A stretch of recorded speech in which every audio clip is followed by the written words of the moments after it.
They told me my approach belonged to another era. During the meeting that ended my career, the phrase digital-first leadership was repeated like a mantra. I am Kevin Miller. For 15 years, I led the Midwest sales division of Stonebridge Publishing in Chicago. What began as a failing territory became the company's top-performing region under my watch. I did not rely on software dashboards or complex analytics, only on handshakes, conversations, and an instinct for what publishers truly needed. By last year, my division was bringing in 60% of the entire company's revenue. Not that anyone at the executive level seemed to notice until the quarterly reports landed on their desks. When Victoria Hayes took over as CEO 6 months ago, she arrived with PowerPoint presentations and consultants in expensive suits. Every meeting became about digital transformation and disrupting the traditional publishing model. She had never worked in publishing before. She came from some tech company in San Francisco, but the board loved her vision. I kept my head down, kept delivering results. But I could feel her eyes on me during leadership meetings.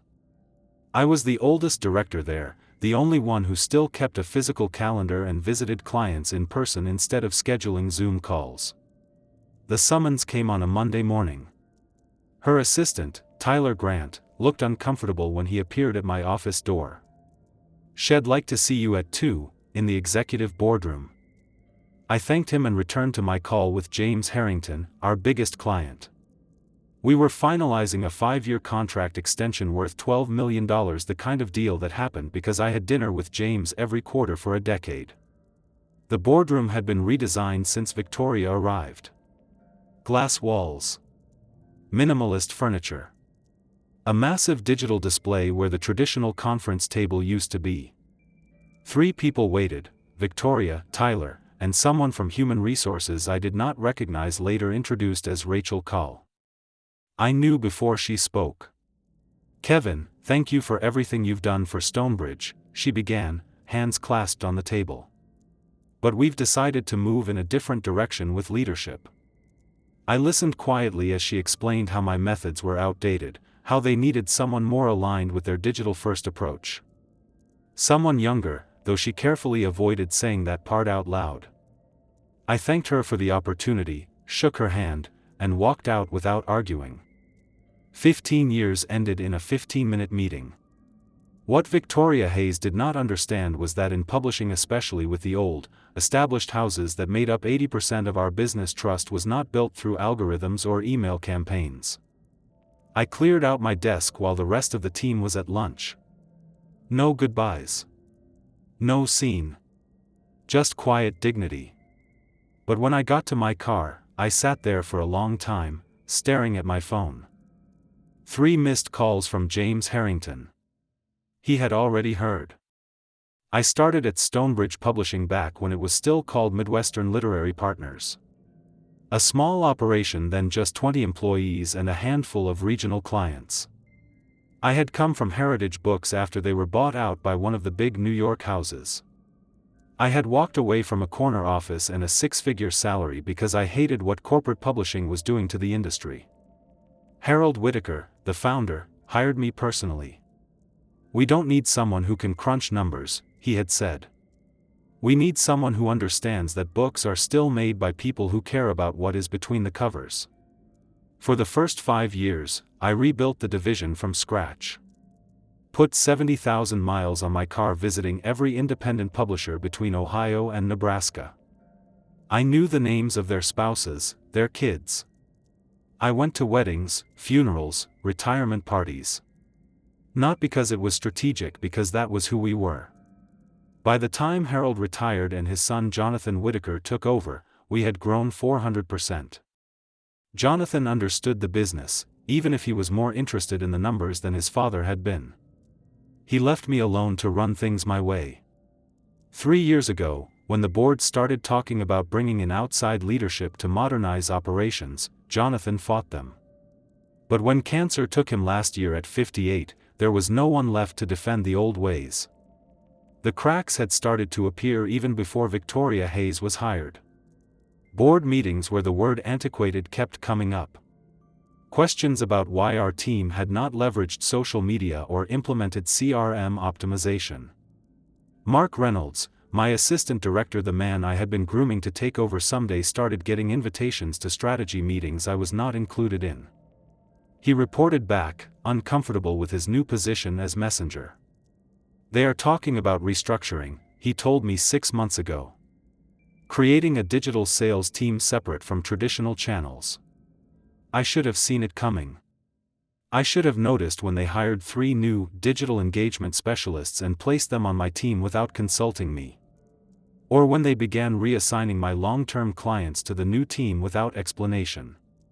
James Harrington had called me personally when they took his account away. Some kid called me today, he said, frustrated. Told me he was my new account manager.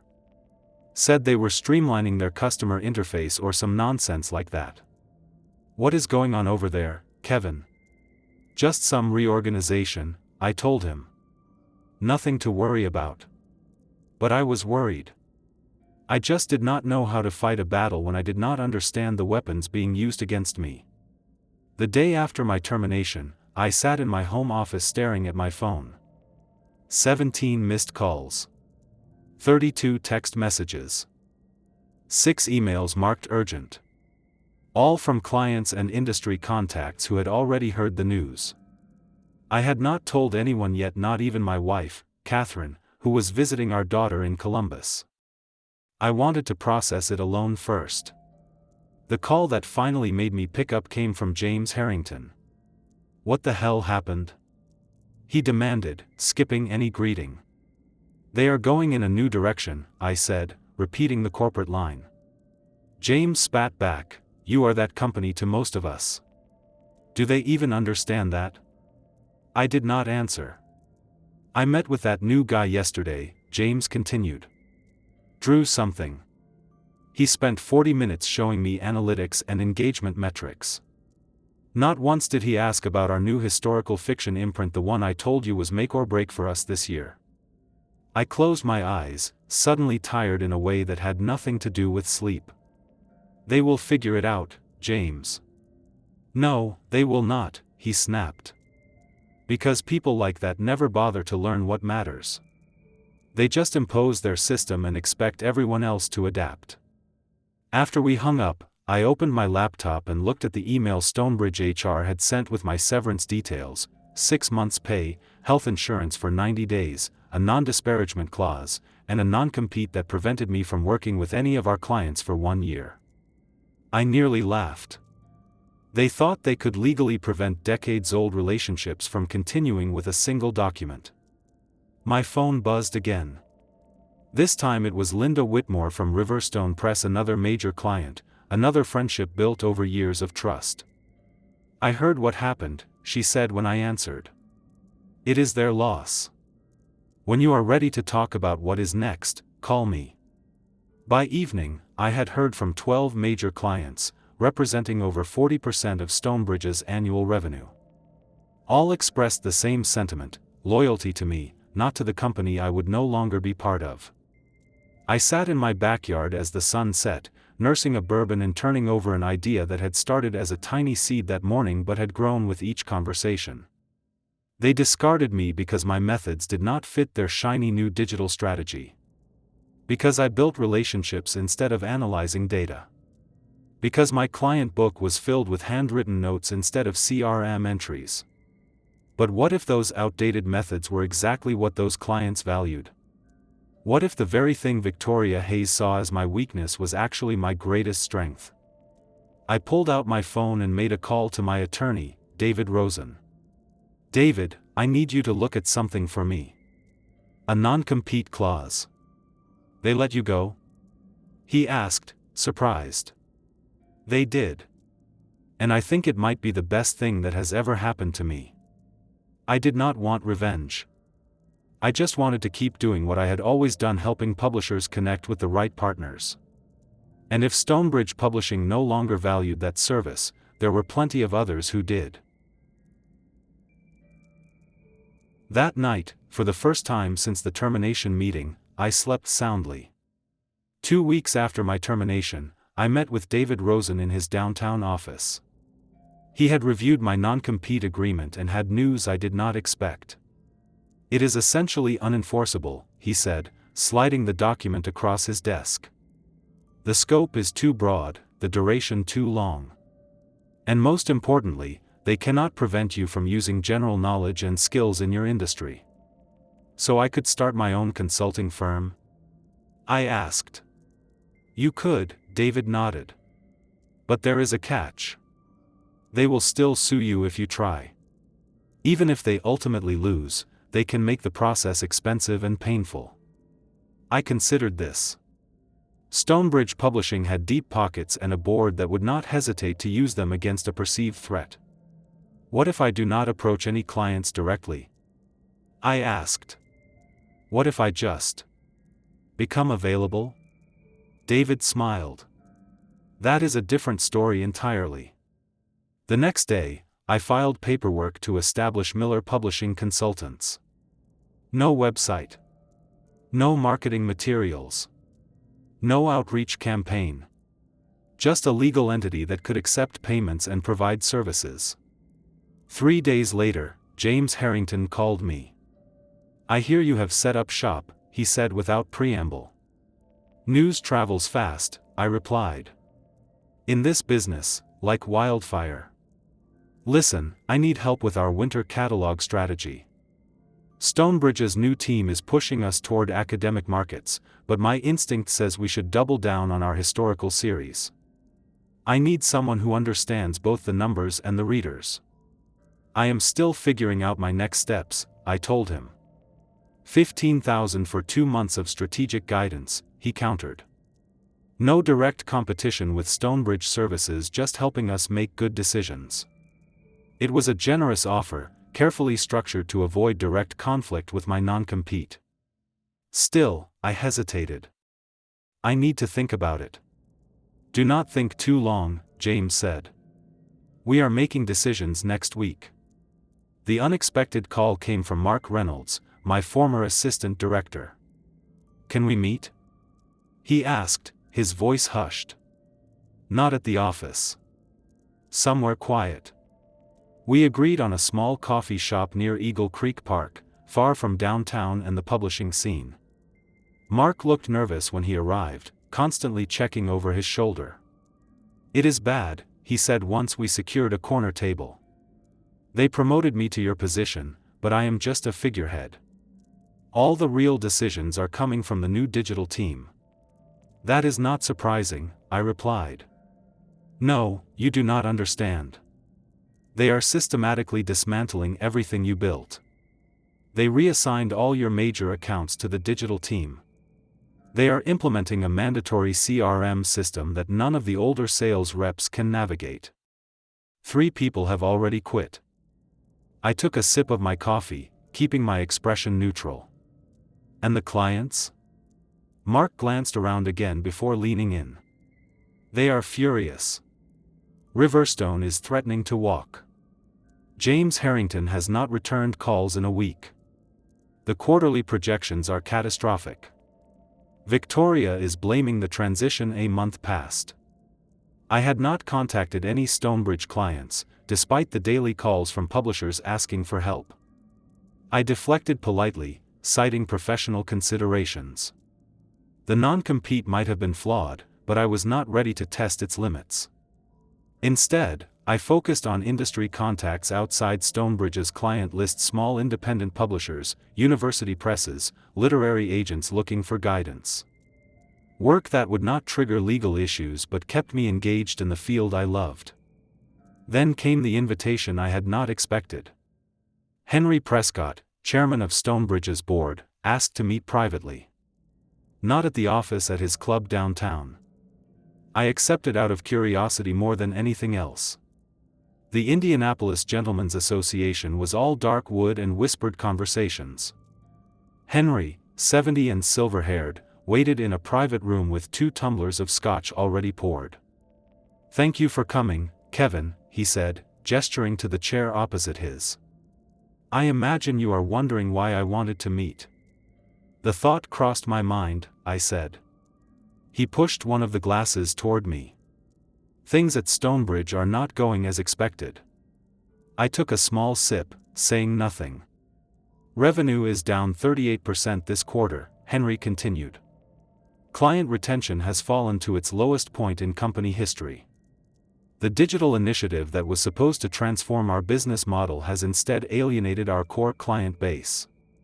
That is unfortunate, I replied neutrally. Henry studied me. You do not seem surprised. Publishing is a relationship business, I said. Always has been. So I am learning. He leaned forward. The board is concerned about Victoria's leadership. Her strategies may have worked in tech, but publishing operates differently. Calling it expected turbulence. But there is more. They are watching you. Legal had a meeting about your non-compete yesterday. They are concerned you might poach clients. Now I understood his paranoia. He was risking his new position to warn me. Thanks for telling me this, Mark. He nodded, then slid an envelope across the table. Client contact list. Updated. Personal emails and cell numbers. He stood to leave. I did not give you this. And we never met today. After he left, I sat for a long time, turning the envelope over in my hands. Using this information would be exactly what Stonebridge feared and expected. It would justify legal action against me, possibly even against Mark. They had set a trap, anticipating my next move. Which meant I needed to make a different one entirely. Why are you telling me this, Henry? I asked. Because we would like you to come back as Chief Revenue Officer.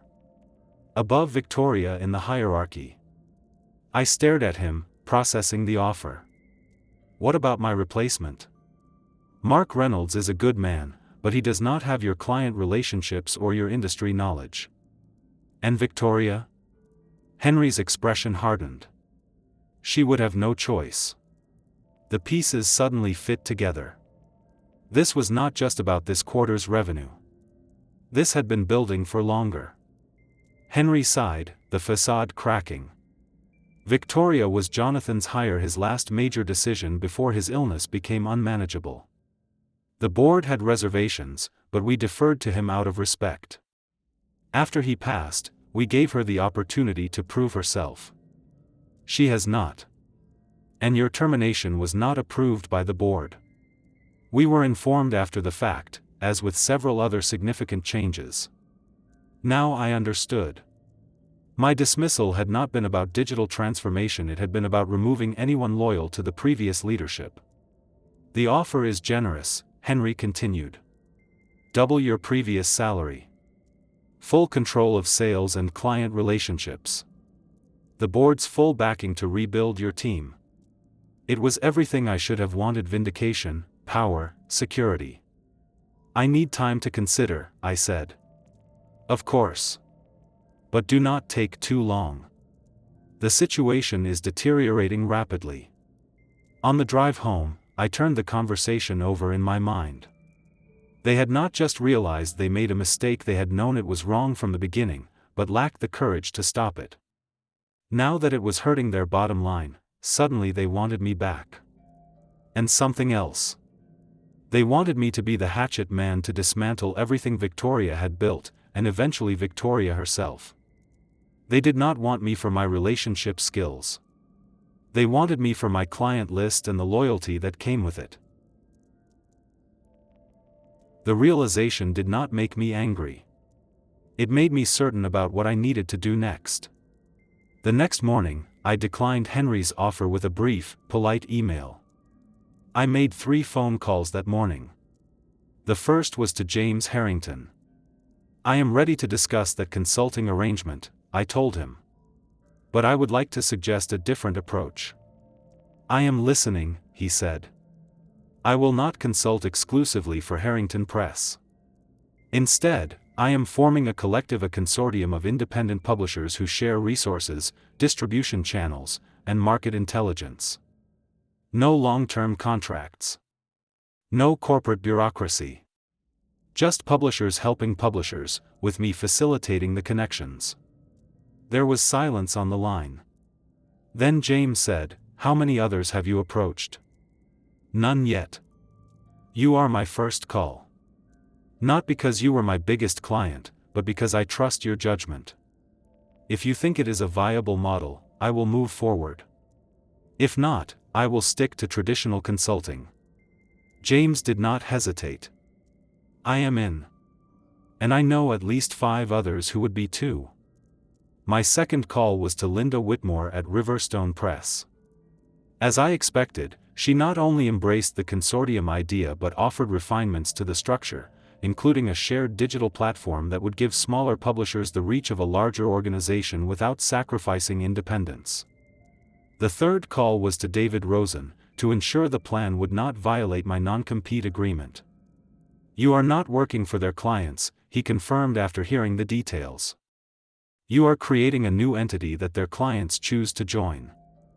A subtle distinction but legally meaningful.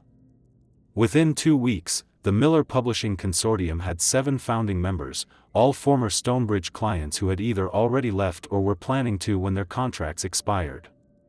Each contributed to an operational fund that would cover my salary and the basic infrastructure needed. The key was not just building a competing organization. It was creating something Stonebridge could not easily replicate, a cooperative where publishers kept their independence but gained the benefits of collective resources. We rented a modest office space in Broad Ripple, away from the downtown business district where Stonebridge Publishing and the other corporate houses clustered.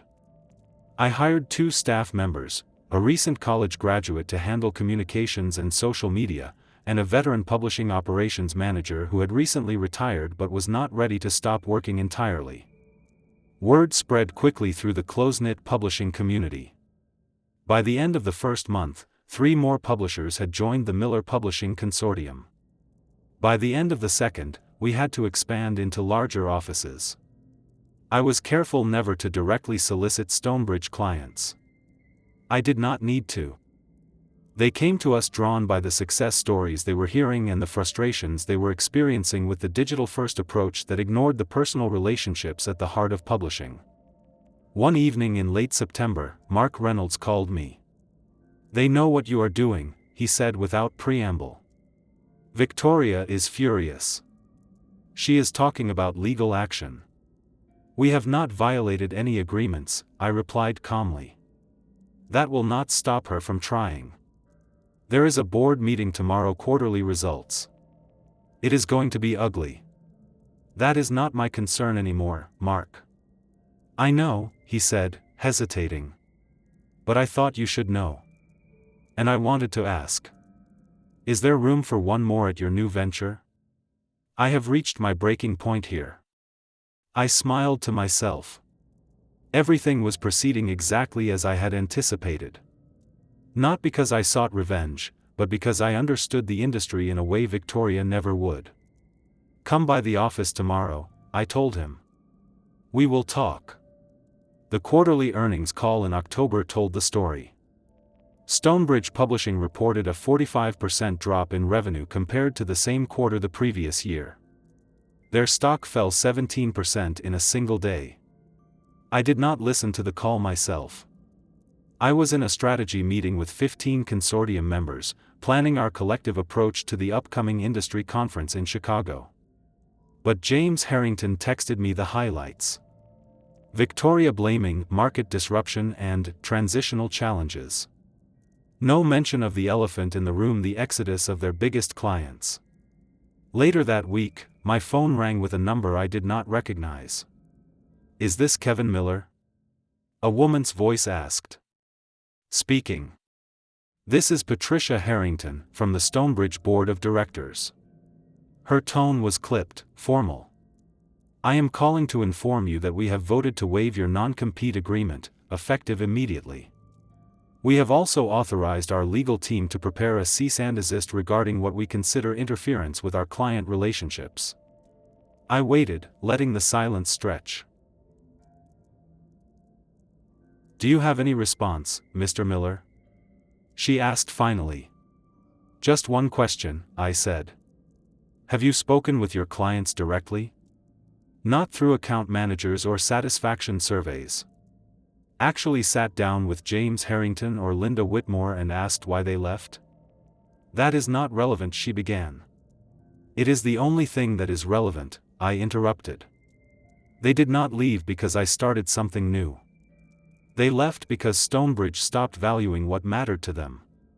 There was a pause, long enough that I thought the call had dropped.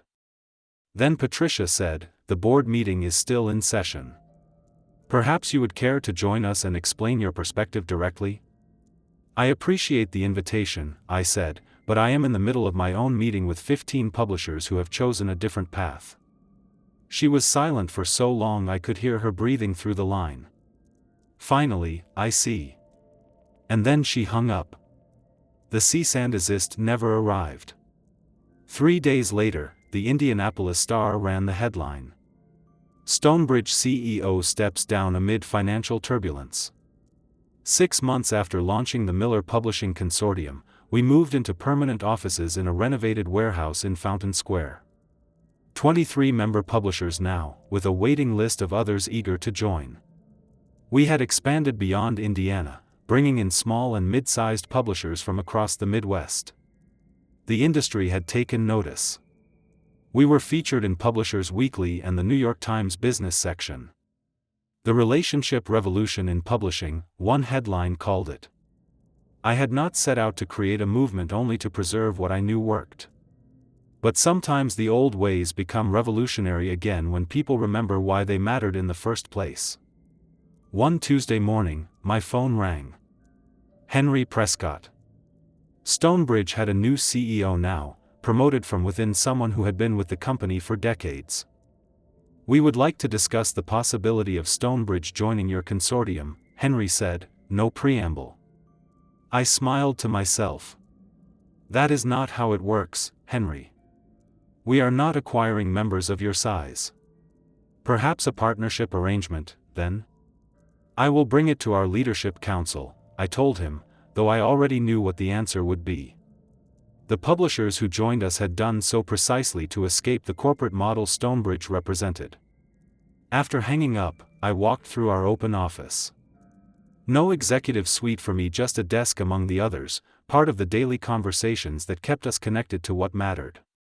Mark Reynolds looked up from his workstation. "Everything okay?" "Just fine," I nodded. "Stonebridge wants to join the consortium." He laughed. Talk about coming full circle. Later that afternoon, I drove to Eagle Creek Park and sat by the water, the same spot I used to visit when problems at Stonebridge seemed overwhelming. But now, there were no problems. Just a quiet satisfaction in knowing that what we had built would last. Not because it was revolutionary. Not because it was disruptive. But because it was built on something that never really changes. People trusting people who have earned it. Sometimes getting fired is the best thing that can happen to you. Not because it leads to revenge, but because it forces you to build something more authentic than what you left behind. And that is how getting fired turned out to be the best thing that ever happened to me. But enough about me, I want to hear your story. Have you ever lost a job, a deal, or a chance, only to find something better waiting on the other side? Share it with me. I will be reading every comment.